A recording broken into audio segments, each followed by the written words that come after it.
Chers amis, bonjour à tous. Je voudrais dédier Bezrat Hashem ce shiur de Torah pour la tzlacha de nos soldats, pour Bezrat Hashem, la tzlacha de nos chatoufim de kidnappés qui rentrent tous sains et saufs très rapidement en bonne santé à la maison, et Bezrat Hashem surtout pour que nous, l'Am Israël, on puisse en sortir plus fort, plus unis, plus meuchad que ce qu'on était avant ces événements. Je voudrais partager avec vous une idée personnelle, une réflexion que j'ai eue il y a quelque temps par rapport à la vie justement. Par rapport aux épreuves qu'on passe en ce moment, par rapport aux épreuves en général. La vie nous confronte à des épreuves, sans même nous demander notre avis, de gré ou de force, on s'y retrouve confronté qu'on le veuille ou pas. Et on a tendance à se demander, mais est-ce que j'ai envie de cette épreuve? Je mérite ça, je mérite pas ça? On se pose tous la question. Mais en réalité, les amis, c'est une fausse réflexion. Car la seule question qu'on devrait avoir dans la tête, c'est concrètement, comment je fais aujourd'hui pour m'en sortir quand je suis face à un problème? La Torah nous dit Maaseh Avot Siman Lavanim. Tout ce que nos patriarches, les Avot et les Maot Akdoshim ont passé durant leur propre vie sont un signe pour nous, une ligne de conduite à suivre pour qu'on puisse récupérer, apprendre un message de leur comportement pour nous aider à nous-mêmes dans nos vies aujourd'hui.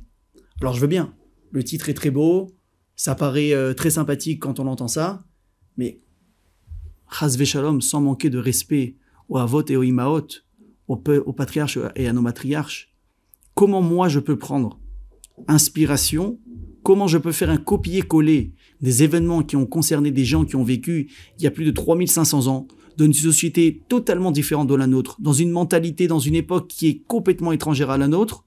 Comment est-ce que moi, je peux maintenant, en lisant mon Chumash, en regardant les épisodes à droite et à gauche de ce qu'ils ont passé, comment à moi ça me concerne, comment à nous ça nous concerne en 2023. Et c'est ce qu'on va essayer de comprendre ensemble. L'acteur principal ces dernières semaines, c'est un petit peu Yaakov Avinu, c'est un peu la star de la paracha. Yaakov Avinu, comme vous le savez, ça a été un tzaddik. La Torah dit sur lui, tzaddik ishtam yoshev ohalim. Une personne, un tzaddik lechaora apparemment, où sa vie était tout tracé d'avance. Quelqu'un qui allait étudier dans une yeshiva, dans un kollel, qui allait écrire des sfarim, des livres, un dayan, peut-être même un posek halakha extraordinaire. Et pourtant, on va dire que la vie en aura décidé autrement.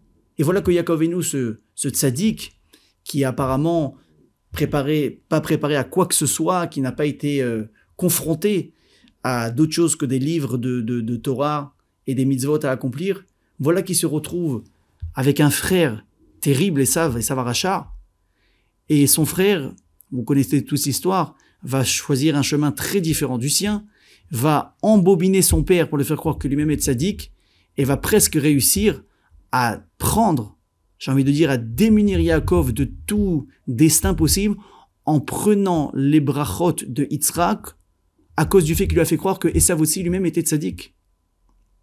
Or, Hashem a bien fait les choses. Finalement, c'est Yaakov qui va récupérer les brachot. Mais suite à ça, la réaction de Esav va être terrible. Il va vouloir tuer Yaakov Avinu.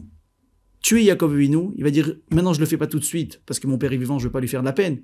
Mais le plan était très clair. C'était une question de temps. Quand Yitzhak va mourir, je tuerai Yaakov. Yaakov n'a pas d'autre choix, alors qu'il est très jeune, de prendre la fuite de la maison de ses parents. Pendant plus de 34 ans, il va disparaître, il n'aura aucun lien, ni avec ses parents, ni avec sa famille. Il va, comme on le sait, étudier pendant 14 ans dans la yeshiva de Shem Ve'ever, et ensuite il va passer les 20 prochaines années de sa vie chez son oncle, où on croit qu'il va l'accueillir avec amour, avec compassion, il va l'aider à passer, on va dire, ce moment vent de cette vie-là. Mais il est parti, il a fui d'un côté le lion, pour se retrouver finalement en face d'un ours, ou voire pire peut-être, Lavan Aracha, son oncle adoré qui se retrouve être un escroc peut-être encore plus grand que Esav.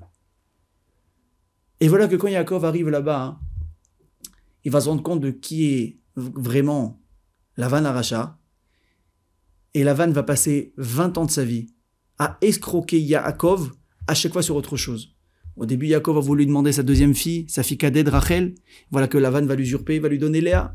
Une fois qu'il a eu Léa, il va demander à nouveau Rachel. Il y a une rallonge encore de plusieurs années de travail, 7 ans et encore 7 années. Et voilà qu'il va encore travailler pour faire son propre argent, pour gagner, pour se bâtir une situation financière. Il va réussir finalement au bout de 6 années supplémentaires à avoir son propre troupeau, à avoir sa richesse et finalement partir. Et voilà que enfin, quand il part, il sort de cet enfer. N'oubliez pas quand même que quand Yaakov est arrivé chez Lavan n'avait déjà plus de femme. Chazal nous dit que la maman de Léa et de Rachel était décédée, était nifteret. Donc Lavan a joué, j'ai envie de dire à la perfection, le rôle de beau-père et de belle-mère envers Yaakov Avinu. Et de ce qu'on comprend de la Torah, il a joué vraiment à la perfection, que ça a été un enfer pas possible.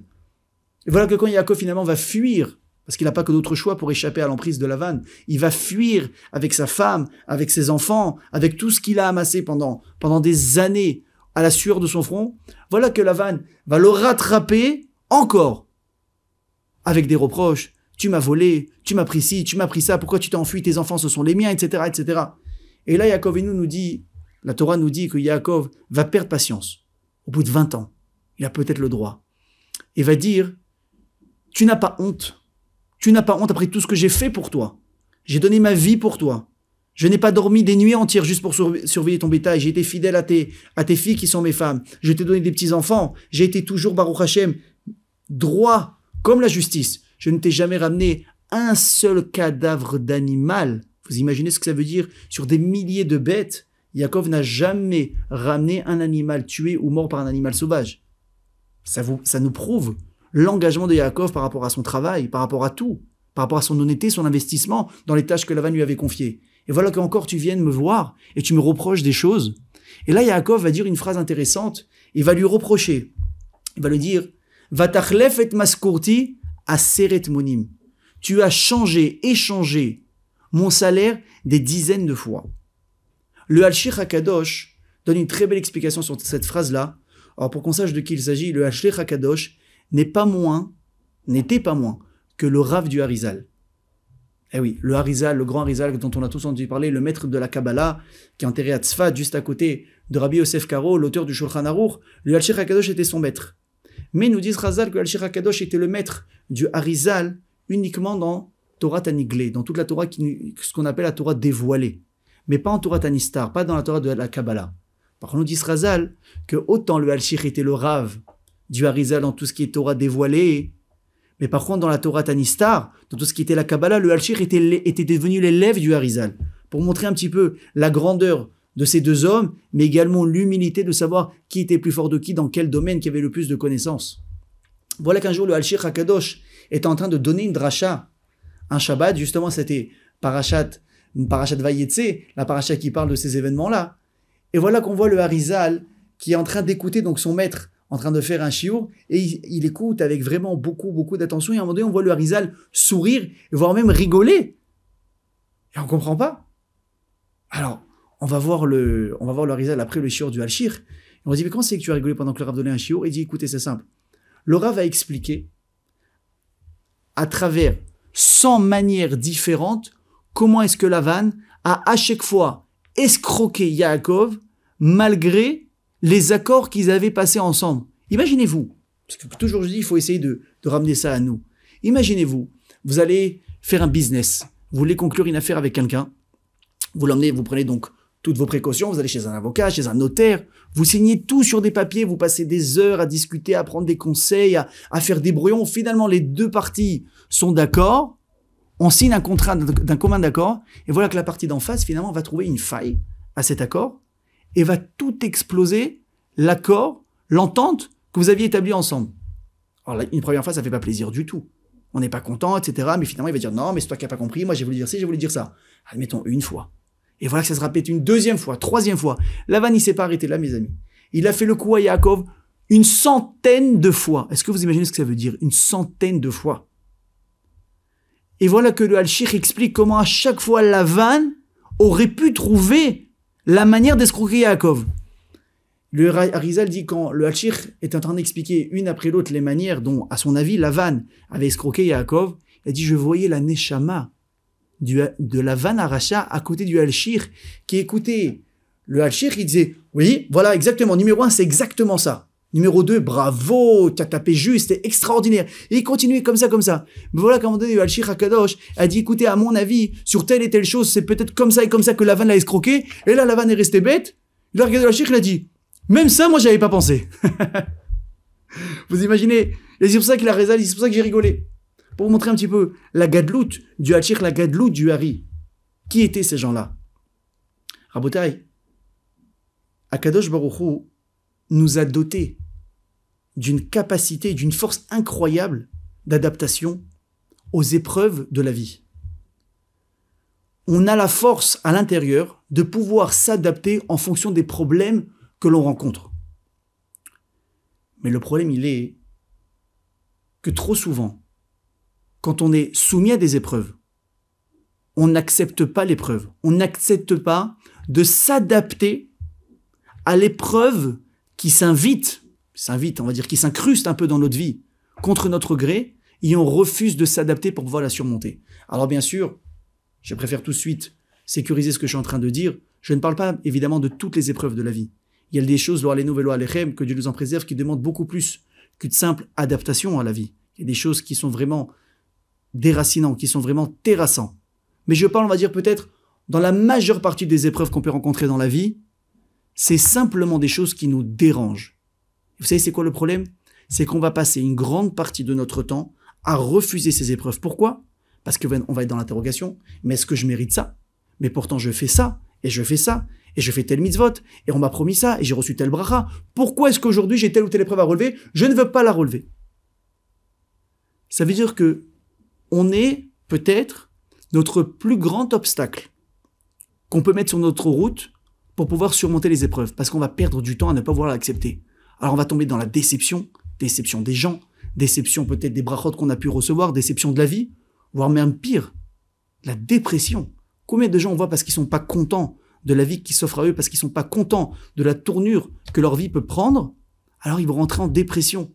Dépression, ça veut pas dire forcément maintenant passer, on va dire, 7 ans sous médicaments, mais simplement de rentrer dans un lit, de mettre une couverture sur la tête et de pas en sortir de son lit pendant 3 jours. Avec peut-être, on va dire inconsciemment, dans son cœur, dans son esprit, l'impression, l'espoir que dans 3 jours, le problème se sera réglé par lui-même. Or, on sait très bien que ce n'est pas le cas. Dans 3 jours, quand on en aura marre de faire l'autrui, de faire l'autruche, on va enlever la couverture. On va sortir à la tête du lit. Et là, on va remarquer, malheureusement, que le problème est bien présent. Voire peut-être des fois, il a grandi. En tout cas, il n'est pas du tout comme nos attentes où on pensait qu'il allait disparaître. Alors, quelle est la solution à ça? Je vais vous dire, le Rav Dessler nous dit quelque chose de magnifique. Il nous dit qu'une personne ait peur lorsqu'il est face à une épreuve, c'est normal. C'est humain. Vous savez que c'est très important. Il ne faut pas s'en vouloir de ne pas avoir le niveau quand on est pris de court par quelque chose, d'en avoir peur, de s'inquiéter. Je peux vous dire une chose. S'il y a des personnes dans le monde qui sont capables de ne même pas scier, de ne même pas s'inquiéter quand ils sont pris de court par une épreuve de la vie, moi je leur dis chapeau. Et ça existe des gens comme ça, de très grands tzadikim. Des fois, c'est pas forcément des tzadikim de Ma'asim Tovim, de mitzvot, mais c'est de Emouna et de Bitachon travailler vraiment sans relâche pour arriver à ce niveau-là. Mais la grande majorité des gens, nous ne sommes pas à ce niveau, et moi le premier. Aujourd'hui, je suis devant une caméra en train de vous donner un cours. Vous en faites pas, quand je pars de ce cours-là, moi aussi j'ai mes épreuves, j'ai mes peurs et j'ai mes angoisses. Mais justement, Rav Dessler est là pour nous réconforter. Ne vous inquiétez pas. Vous avez le droit, écoutez bien ce que je vous dis, vous avez le droit d'avoir peur lorsqu'une épreuve tape à votre porte. Vous avez le droit d'avoir ce moment de perte d'équilibre. Je ne sais plus où j'en suis. Mais par contre, une fois qu'on a accusé le coup et qu'on a fait entre guillemets l'état des lieux, on se rend compte de ce qui se passe, on doit prendre les choses en main. Et ça, c'est très important. Il faut prendre les choses en main. Il faut commencer à accepter de vouloir affronter le problème. Et surtout, Rabotai, il faut être capable de laisser une place à Hachem pour nous aider à régler ce problème. Vous allez commencer doucement, doucement à parler de votre situation, à parler de ce qui vous tracasse, à des amis, à de la famille. Vous allez commencer à prier dans votre filote qui vous aide à trouver une solution. Et on voit, parce qu'on voit tous, Baruch Hashem, jusqu'à maintenant, on a tous passé des épreuves. Et Baruch Hashem, en grande partie, on les a peut-être déjà tous surmontés. On est en train de le faire. Et on est en train de gagner en capacité à grandir, justement. Je pense que si on regardait tous un petit peu derrière nous, on verrait que à chaque fois, ça s'est passé à peu près peut-être de la même manière. On a commencé à en parler. On a commencé à prendre des conseils. Le simple fait d'en parler, ça fait déjà du bien, ça nous a allégé, ça a beaucoup amoindri le problème qui dans nos têtes avait pris vraiment une place immense. Alors qu'en réalité, on se rend compte qu'il n'est pas si grand que ça, le problème à régler. Et voilà qu'Akadosh Baruch Hu, à travers des tfilotes et des efforts, une ishtadlout qu'on est en train de fournir, Akadosh Baruch Hu va nous mettre sur la voie les bonnes personnes qui vont nous donner les bons conseils à suivre, à écouter. Et finalement, on va reprendre confiance en soi. Et on va réussir à tenir tête à ce problème pour finalement, Bezrat Hashem, réussir à le régler et à détruire ce problème que jusqu'à il n'y a pas très longtemps, on avait l'impression qu'il y avait la taille presque d'une montagne. On se rend compte que Baruch Hashem, c'est terminé. Alors comment est-ce qu'on a réussi à faire ça? C'est parce qu'on a pris la décision, au lieu de se voiler la face, on va accepter la situation telle qu'elle est et on va prendre le taureau par les cornes, on va le regarder, on va dire, si c'est ça maintenant que je dois affronter, je l'affronte. Parce que je répète encore et encore, d'essayer d'éviter un problème une fois qu'il est déjà là, ça ne sert à rien. Alors oui, on peut prier tous les matins, que je me Al tevinu loli de nisayon, veloli de bisayon. On peut demander, Hachem nous amène ni de la honte et ni des épreuves. On ne veut pas ça. C'est quelque chose qu'on préfère éviter. Je suis d'accord avec vous et moi-même, je le dis le premier, je ne veux pas d'épreuves dans ma vie. Je préfère ne pas en avoir. Mais si que je a décidé que je dois affronter des épreuves, ça veut dire que je suis capable de les passer. Raboutaï, je suis certain, mesdames et messieurs, vous avez entendu des tonnes et des tonnes de fois dans des cours de Torah la phrase suivante.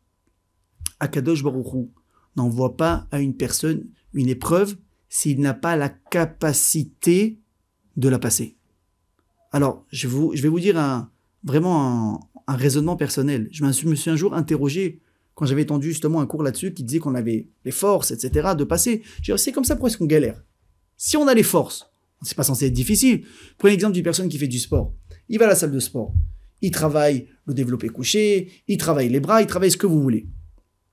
S'il a l'habitude de soulever 30 kilos au bras, 50 kilos, vous allez lui donner exactement le poids qu'il a l'habitude, voire même un peu moins. Il va prendre le poids, il va le lever, s'il fait beaucoup de répétitions, il va grimacer, mais en tout cas, il va y arriver sans trop de problèmes. Alors, si j'ai les forces de relever les épreuves de la vie qu'Hachem m'envoie, pourquoi c'est tellement difficile? Il y a un truc qui va pas, c'est pas possible. Soit on nous a menti toute notre vie, soit il y a un truc qu'on n'a pas capté. Alors, je vais vous dire ce que je pense.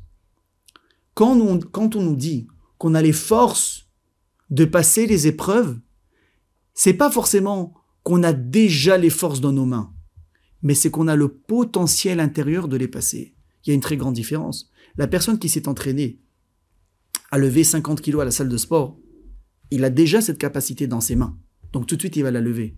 Mais si son coach maintenant va lui dire, maintenant à partir de maintenant, je veux que tu lèves 70 kilos, il va avoir du mal. Il va avoir du mal à pousser le poids. Il va lui dire, mais je sais que tu es capable, parce que par rapport au passé que tu as derrière toi, par rapport à ce que tu as déjà parcouru, en forçant, en cherchant vraiment au fond de toi, petit à petit, tu vas réussir à le faire. C'est exactement la même chose dans les épreuves de la vie. Nous avons le potentiel à l'intérieur, nous avons les forces, mais seulement quoi? On a du mal à aller les chercher parce qu'on doit sortir de notre zone de confort pour ça. On est dans une routine, on est dans des choses qui sont très sympathiques, on s'habitue à plein de choses, il y a des choses qui vont vite et qui glissent et qui sont fluides, etc. Et voilà qu'on arrive à des obstacles, on doit les surmonter. Et par rapport aux forces qu'on a maintenant dans nos mains, on sent qu'on n'est pas capable. Mais si on ferme bien les yeux et on se concentre, au fond de nous, on sent que c'est surmontable. Mais quoi? Ça me demande des efforts. Ça me demande des fois de travailler mes midotes. Des fois, c'est simplement des épreuves avec des gens. Il faut être mévater, il faut laisser passer, il faut fermer sa bouche, il faut se rabaisser. Et des fois, c'est simplement peut-être plus de force à l'intérieur, plus de courage, plus j'ai envie de dire, plus d'assiduité, plus de rage à mettre dans certaines choses qu'on est en train d'accomplir, plus de sérieux dans ce qu'on fait au jour le jour pour pouvoir réussir à passer ça. Mais c'est justement ça, écoutez bien ce que je vous dis. Le temps de l'épreuve, elle va durer réellement le temps que ça va me prendre de décider d'affronter l'épreuve et d'aller chercher les forces à l'intérieur de moi pour lui faire face. Parce que concrètement, une fois que j'ai décidé de faire face à l'épreuve, et une fois que je suis en train d'aller puiser à l'intérieur, j'ai déjà fait la moitié du travail minimum. Et après, comme on l'a dit, le reste, c'est petit à petit. C'est petit à petit. Mais surtout, il ne faut pas oublier. Il faut laisser une place à Hachem et lui faire confiance. Vous savez, des fois, quand on a des downs, on est brisé, on baisse la tête, j'y arriverai pas. Il faut se rappeler une phrase, comme on l'a dit tout à l'heure. Si Hachem t'a donné cette épreuve, c'est que tu es capable Si on sait, si on ne perd pas l'esprit, qu'on est capable de surmonter l'épreuve en question, alors on va réussir, alors on va être à chaque fois capable de se relever malgré les downs qu'on a pu passer. Vous savez, Rabbi Nathan, dans l'Écouté Halachot, l'élève de Rabbi Nachman de Breslev, il vient nous apprendre quelque chose d'extraordinaire. Je sais que Yaakov Avinu, il n'a pas réussi seulement à passer les épreuves qu'il a eu à affronter avec l'Esav et avec Lavan uniquement en prenant le taureau par les cornes, mais surtout parce qu'il est resté intègre dans son émet. Titen émet le Yaakov. Nous dit Rabbi Nathan, une petite touche de chassidout, quelque chose d'extraordinaire pour sortir un petit peu des sentiers battus, que Esav et Lavan représentent le sheker, représentent la toum'a. Tout ce qui est, bien évidemment, on nous dit de ne pas s'approcher dans la vie. Yaakov Avinu, parce qu'il est resté intègre, parce qu'il est resté amiti, parce qu'il est resté dans la vérité des midot, de ce qu'Hachem lui a demandé de faire. Nous dit Rabbi Nathan, c'est la raison pour laquelle non seulement Esav et Lavan n'ont pas réussi à le terrasser, n'ont pas réussi à lui faire du mal, mais en plus de ça, c'est lui, Yaakov Avinu, qui aura gagné sur eux. De quelle manière? Il a réussi à gagner finalement la Bechora, le droit d'aînesse de Esav. Il a réussi à récupérer de Lavan ses filles qui sont devenues ses femmes. C'est là-bas qu'il a eu ses enfants et c'est là-bas qu'il a eu toutes ses richesses. Nous dit Rabbi Nathan qu'il y avait chez Lavan et chez Esav des parts de Kedusha qui étaient enfermées là-bas, qui étaient bloquées là-bas. Et parce que eux, ils ont pas été capables de faire leur travail proprement, il a fallu libérer ce shefa, ces cadeaux extraordinaires qu'il avait à récupérer. Et c'est Yaakov qui a mérité de les avoir. Pourquoi? Parce que Yaakov Avinu n'est pas rentré dans leur combine de truands, Moraï Verabotai. Il est resté intègre. Vous allez me dire, ouais, mais bon, intègre. Yaakov, il a quand même fait à l'envers à Esav pour récupérer la Bechora. Je vais vous dire, peut-être vous avez raison extérieurement, mais quand on regarde bien le texte, Yaakov Avinu n'a rien demandé. Yaakov n'a rien demandé. Il était en train d'étudier. Lui, il savait même pas ce qui se tramait. C'est Akadosh Baruch qui a envoyé un melach à Rivka, sa maman. Il dit, regarde, Yitzhak, ce qu'il va faire, il va donner les brachot à Esav, parce que Esav lui fait croire comme ci, parce que Esav lui fait croire comme ça. C'est Rivka qui va ordonner à Yaakov d'aller voir Yitzhak, de prendre la place de Esav pour prendre les brachot, parce qu'elle savait que Yitzhak n'était pas celui qui prétendait être, parce qu'il savait que Esav ne méritait pas la Bechora. Et la preuve, c'est quoi? C'est que quand Yaakov Avinu lui propose un deal, en toute honnêteté, tu veux le plat que je suis en train de préparer pour papa? Donne-moi ta Bechora, donne-moi le droit d'aînesse. La Torah nous dit que ce jour-là, Esav a vendu contre un plat de lentilles son droit d'aînesse à Yaakov, et la Torah va rajouter une phrase terrible, va ivez Esav et ta Bechora. Et Esav va dédaigner, à dénigrer ces choses-là. Il a dit, mais à quoi ça me sert ces bêtises? Moi, c'est maintenant que je veux profiter, c'est ici et maintenant. Yaakov, par sa amitiut, par sa vérité, par son intégrité, il a réussi à récupérer facilement la Bechora. Et la Gdusha, qui lui a donné accès grâce à ça. La même chose chez Lavan. Lavan l'a arnaqué, il lui a voulu donner une femme, il lui a donné la deuxième, etc., etc. Yaakov s'est tué, Yaakov a accepté l'escroquerie. Il aura finalement gagné Léa, Rachel, et encore 2 autres épouses, qui vont lui donner les 12 Shvatim, les 12 tribus. Et quand enfin il sort de Lavan, il se retrouve au Hashem, marié, avec des enfants, extrêmement riche. Mais tout ça, de où est-ce qu'il a réussi à l'avoir? De là où il avait les épreuves qu'il attendait, Moraï Verabotai. Vous savez, c'est très important, dans la vie de tous les jours, quand on est confronté à des épreuves difficiles, quand on est confronté dans le monde du travail, dans le monde du business, à des gens qui nous la font à l'envers, à des escroqueries, à quelqu'un qui nous donne l'impression que c'est la personne la plus droite possible, et vas-y qu'on fait des accords, comme on l'a dit tout à l'heure, des avocats, des notaires, et il nous trouve quelque chose qui va pas, et il arrive à nous briser notre confiance, il nous arnaque, il nous vole. Alors on serait peut-être, j'ai envie de dire, on aurait peut-être envie de dire, alors moi je vais faire pareil. Parce que si j'ai été escroqué, justice doit être faite, il faut que j'escroque pour me rendre ce qui m'appartient. Nous apprend Yaakov et nous, c'est pas comme ça que ça marche. Si tu veux établir quelque chose de solide, tu ne peux pas l'établir sur le sheker, sur le mensonge. Parce que les sheker tombent à la fin. Vous le savez, on dit en français, que dans tout mensonge, il y a toujours une part de vérité. C'est une phrase qu'on connaît tous en français. Chazal a amené une preuve depuis déjà bien longtemps sur la base et la source de tout ça. Sheker s'écrit avec 3 lettres. Le shin, le kouf et enfin le resh. Les 2 premières lettres ont une base très solide. Le shin va avoir cette base-là qui va l'appuyer complètement sur le sol. Le kouf, lui, qui est représenté comme ça, va avoir 2 appuis ce petit pouce-là, ainsi que la barre, alors que les Resh, lui, qui se présente comme ça, ne va avoir qu'un seul appui, qu'un seul pied qui se trouve ici. Pour nous dire que même si le sheker, au début, il a l'air solide, il a l'air costaud, il a l'air vrai, mais à un moment donné, il va lui manquer de l'équilibre, il va finir par tomber et s'écrouler.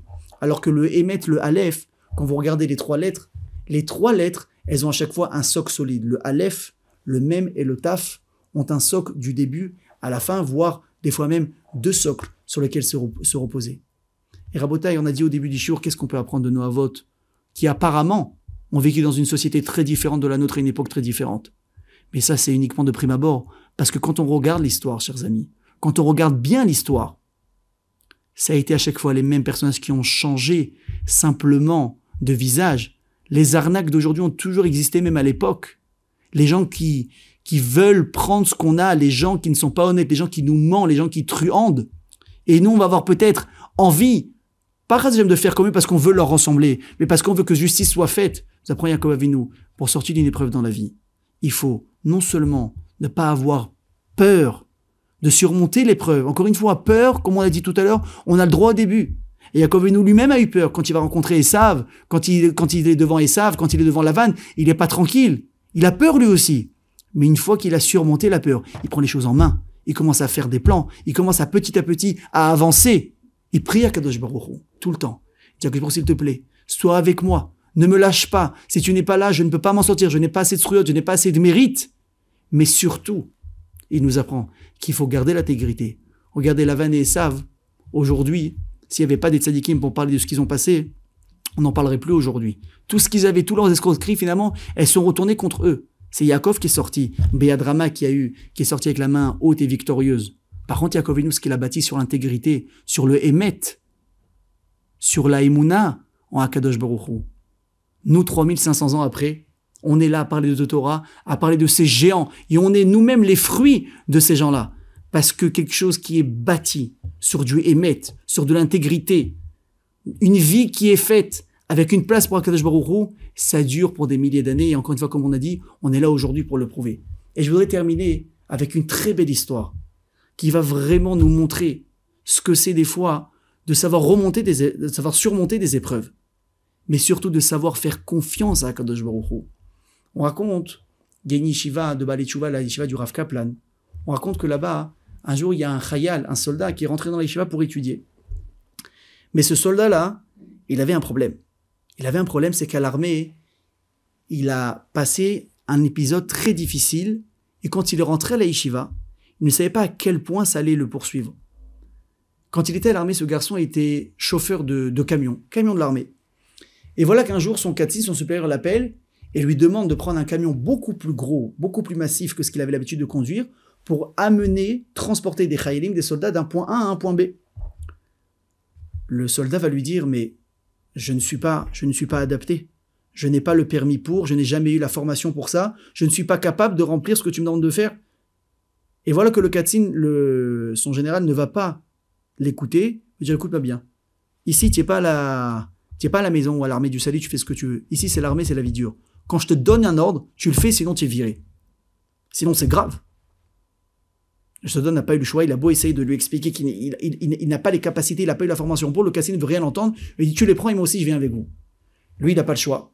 Voilà qu'il prend le camion, les chayalim montent avec lui, le katzin également monte avec lui, et voilà, il commence à démarrer le camion et à conduire. Tout de suite, il sent, comme il avait ressenti au début, qu'il n'est pas adapté à ce camion, il n'est pas capable. Le gabarit est beaucoup trop grand, il sent qu'il y a des choses qui lui échappent, etc. Il essaye de rouler doucement, mais il est pris d'une peur infernale, qui ne s'arrête pas, il y a juste raison. Et voilà qu'à un moment donné, pendant la conduite, il voit qu'au loin, des voitures ont commencé à s'arrêter. Donc il essaye lui-même de freiner. Il a malheureusement très mal évalué la distance d'arrêt. Il voit qu'il est en train d'arriver beaucoup trop vite sur les voitures. Par réflexe, il va tourner le volant. Et voilà qu'arrive ce qui devait arriver, malheureusement. Le camion se retourne sur lui-même. Lui, il perd conscience. Il entend des cris, il entend plein de choses. Il reprend conscience au bout de quelques minutes. Il entend des cris. Il se touche. Il voit qu'à part quelques égratignures, son corps va bien, Baruch Hashem. Et là, il entend qu'on crie le nom du katzin, le nom du général. Il demande qu'est-ce qui se passe. Ils disent le katzin est mort sur le coup. Il n'a pas survécu à l'accident, mais les autres soldats n'ont rien eu. Les ambulanciers sont tout de suite amenés sur place. On les extirpe du camion. On va leur donner les premiers soins. Et voilà que dès qu'on voit que la personne va bien, évidemment, l'armée va porter plainte contre lui en justice. Au début, lui, il ne sait pas exactement ce que ça veut dire. Il dit, je vais argumenter, on va mettre peut-être aux arrêts quelque temps, une amende. Et voilà que dans cet esprit-là, il rentre à la yeshiva. Et voilà qu'une fois qu'il est à la yeshiva, il reçoit une lettre de convocation en justice. Et selon la gravité qui est en train de peser sur ses épaules, il risque entre 5 ans et 15 ans d'emprisonnement ferme. Là, quand il voit ça, il devient fou. Il est pris de peur pas possible. Il va voir ses rabbanim et dire, qu'est-ce qu'on fait? Baruch Hashem des rabbanim tzadikim, tu es avec nous, on va gérer le problème ensemble. Ils vont demander conseil à droite, à gauche, qu'est-ce qu'il faut faire, qu'est-ce qu'il faut pas faire. Et les gens, quand ils voient ce dossier, vont dire, écoute, sur un truc comme ça, tu es obligé de prendre un des meilleurs avocats du pays. Tu peux pas, il va dire, mais il peut pas. Meilleur avocat, il veut dire aussi des honoraires hors normes. Or, ce garçon, c'est un khayal, il vient de rentrer à la yeshiva, il n'a pas de quoi se payer un avocat. On leur dit, écoutez-moi bien. Un avocat commis d'office gratuit, ça vaut ce que ça vaut au niveau du travail qu'il va vous rendre, et chacun comprend ce que ça veut dire. Vous voulez sortir d'un cas extrême aussi grave, vous n'avez pas le choix que de rouler les services d'un des meilleurs avocats du pays. Et on leur désigne quelqu'un. Ils n'ont pas le choix. Ils prennent rendez-vous avec cet avocat, ils lui amènent tout le dossier, l'avocat commence à éplucher le dossier, et là, il se rend compte de la catastrophe du dossier. Il dit, écoutez, je vais être très clair avec vous. Un truc comme ça, c'est minimum 5 à 15 ans d'emprisonnement. Et si on ne met pas le paquet pour s'en sortir, on n'aura aucune chance de s'en sortir. Par contre, je vous préviens, ça, c'est du travail interminable pour moi. C'est des heures et des heures de boulot. Je demande tant et tant pour représenter le garçon. C'était une somme astronomique. Le garçon et le rave, ils doivent s'attenir à la table pour pas tomber. Ils se disent, mais non, on ne peut pas. Il dit, écoutez, c'est mes honoraires, vous voulez-vous payer le meilleur avocat, c'est comme ça. Et voilà qu'ils partent. Le garçon, vous imaginez, Tisha B'Av, il dit, comment je vais faire? J'ai aucune chance, je suis condamné. Le rabbin lui dit, écoute, on va essayer, t'inquiète pas, on va mettre toute la yeshiva sur le coup, on va essayer de ramasser des sous pour toi, on te laisse pas. Et voilà qu'il décide d'aller prendre une bracha chez le Rav Yaakov Kanevski, le père de Rav Chaim Kanevski Alav Shalom, celui qu'on surnommait le Stipler. Voilà qu'ils prennent rendez-vous chez le Stipler, il s'assoit avec lui, il lui expose la situation, et le Stipler demande quelles sont, Chazve Shalom, on va dire la sentence que le garçon peut encourir si jamais ça se passe mal. Et là, le Rav va lui dire c'est minimum 5 ans d'emprisonnement ferme. Là, le Stipler va lui dire quelque chose d'extraordinaire. Il va lui dire si le garçon prend sur lui 5 ans de Limoud Torah sans s'arrêter, et il rajoute, même s'il se marie au milieu, de ne pas aller travailler pour une raison ou pour une autre, 5 ans de Torah, alors il sera libéré de cette épreuve, et il rajoute le Stipler, et en plus de ça, je vous préviens tout de suite, vous n'aurez pas la somme pour payer cet avocat en question, vous n'aurez pas la somme. Même si vous y mettez tous, vous ne la trouverez pas. Vous allez laisser tomber cet avocat, et vous allez prendre un avocat commis d'office, et c'est avec ça que vous allez aller au tribunal. Voilà, ils sont comme ça, ils sont fous. Le Rav, il regarde l'élève, le Rav, il a dit, est-ce que tu es d'accord? L'élève tout de suite, il dit, je prends sur moi 5 ans de Limoud Torah, et je suis vraiment prêt à les faire. C'est passé comme ça, vous savez, ma bracha, non, c'est moi des bonnes nouvelles. Voilà qu'ils sortent, et ils attendent le jour du jugement. 2 jours avant, on la met en relation avec leur avocat. À peine ils rentrent dans la pièce, ils voient le type, ni il fait bonne impression, ni on a l'impression qu'il connaît son boulot. Alors s'ils avaient été angoissés jusqu'à maintenant, et qu'ils étaient quand même renforcés grâce à la bracha du Rab, là ils commencent à flipper complet. Ils commencent à transpirer, ils sont pas tranquilles, ils savent pas quoi faire. Le Rav a dit, ça va bien se passer. Le jour du jugement est arrivé.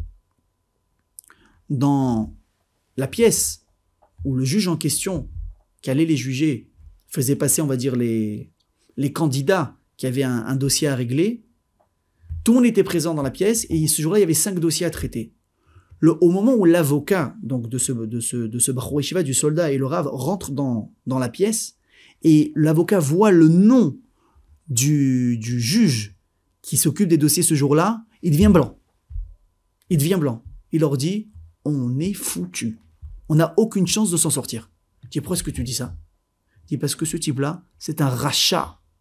Non seulement c'est un rachat, il est mauvais, dès qu'il peut saquer, il sac, mais en plus de ça, il haït les gens, Shomrei Torah ou Mitzvot, il va vous voir avec votre dégaine, on est cuit là, je vous préviens tout de suite, préparez-vous au pire.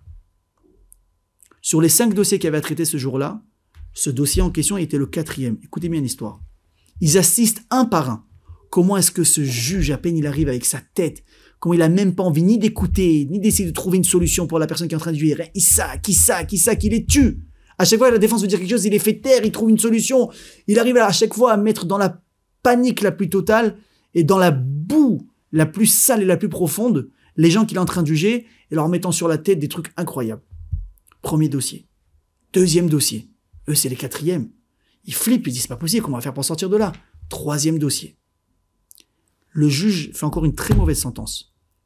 Il s'approche du quatrième dossier, qui est celui du soldat. Il est en train de trembler, son rav, il lui renforce, il dit n'oublie pas, on a une bracha d'un tzaddik. Au moment où il va pour s'approcher du dossier, le secrétaire du juge rentre dans la pièce, il vient lui chuchoter quelque chose à l'oreille. Le juge, à ce moment-là, s'arrête, il regarde le dossier, il le ferme, il lève les yeux au ciel, il pose un gros soupir, et il s'en va. On ne sait pas ce qui se passe. Là, le secrétaire arrive, il dit « Excusez-nous pour ce moment un petit peu de balagan. Le juge vient de recevoir une mauvaise nouvelle, il vient de perdre sa mère, qui n'habite pas très loin, donc il est obligé de partir. D'ici une petite demi-heure, un nouveau juge va venir, et on va continuer les dossiers à traiter. » Bon, on attend. Voilà un nouveau juge qui arrive, croyez-le ou pas, un juge avec une kippa, un juge avec des tzitzit, et il s'assoit et il ouvre le dossier. Elle commence à regarder, dit oui, de quoi il s'agit. L'avocat se lève, au lieu de commencer à, je sais pas, à défendre, bien présenter le cas, etc., il va venir dire, écoutez, votre alta, je sais pas comment est-ce qu'ils disent là-bas, juge, votre honneur, voilà, votre honneur. On parle ici d'un Bachor Yeshiva, d'un tzaddik, il veut étudier, il a pas fait exprès, il a été forcé. Le Bachor Yeshiva et le Rav, qui sont ni avocats ni quoi que ce soit, ils n'ont jamais étudié du droit. Il leur dit, mais attends, c'est ça la défense que tu es en train de faire, c'est quoi ce truc? Le juge l'arrête sur place.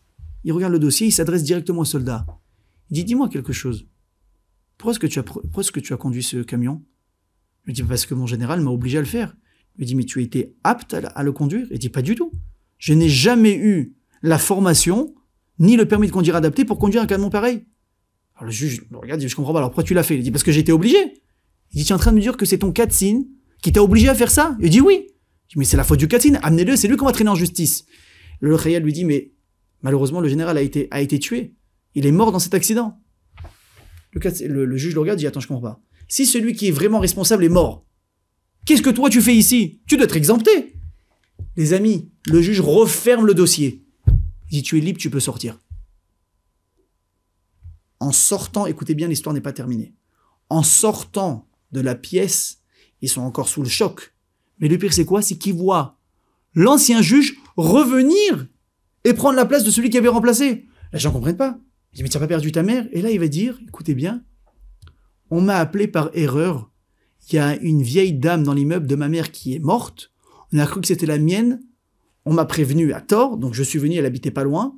Et le temps de me retrouver là-bas, j'ai vu que ma mère était en pleine santé, tout allait bien. Donc je suis venu maintenant de reprendre mon travail. Mes amis, ce juge en question a jugé premier dossier, deuxième, troisième dossier. Il n'a pas pu juger le quatrième, celui de notre soldat, et il a rejugé le cinquième. Est-ce que vous imaginez ce que ça veut dire? Ça vient exactement embellir tout ce qu'on vient de dire maintenant. Que quand on a des épreuves, il faut pas avoir peur d'y faire face. Il faut prendre le taureau par les cornes. Il faut faire une ishtadlout. On va voir des rabbanim. On va voir des avocats. Il faut se salir. Il faut pas avoir peur de rentrer dans la boue quand il y a quelque chose qui vient nous tirer dans la boue. Mais il faut pas oublier quelque chose de très important. Akadosh Baruch Hu, les tzadikim, les brachot, mais surtout l'intégrité. C'est possible. C'est possible que s'ils avaient pris le meilleur des avocats, ils auraient monté une combine, un beau bar, et comme ça, ils auraient pu s'en sortir. Le Rav leur a dit une chose. Tu étudies 5 ans, tu vas réussir. Et Baruch Hashem, les 5 années qu'il a pris sur lui, ça l'a exempté de 5 années au minimum de prison. Alors, Yiratzon Rabotai, que ces paroles de Torah puissent nous accompagner, nous donner, Bezrat Hashem, à nous les forces de pouvoir relever les défis de la vie, les épreuves de la vie, sans avoir peur, même si on a peur d'arriver à surmonter l'épreuve, mais surtout de pouvoir les surmonter de la manière dont Hashem espère qu'on va le faire, en lui donnant une place dans nos cœurs et dans nos vies. Amen, Kenny Ratson. Merci à tous et à très bientôt.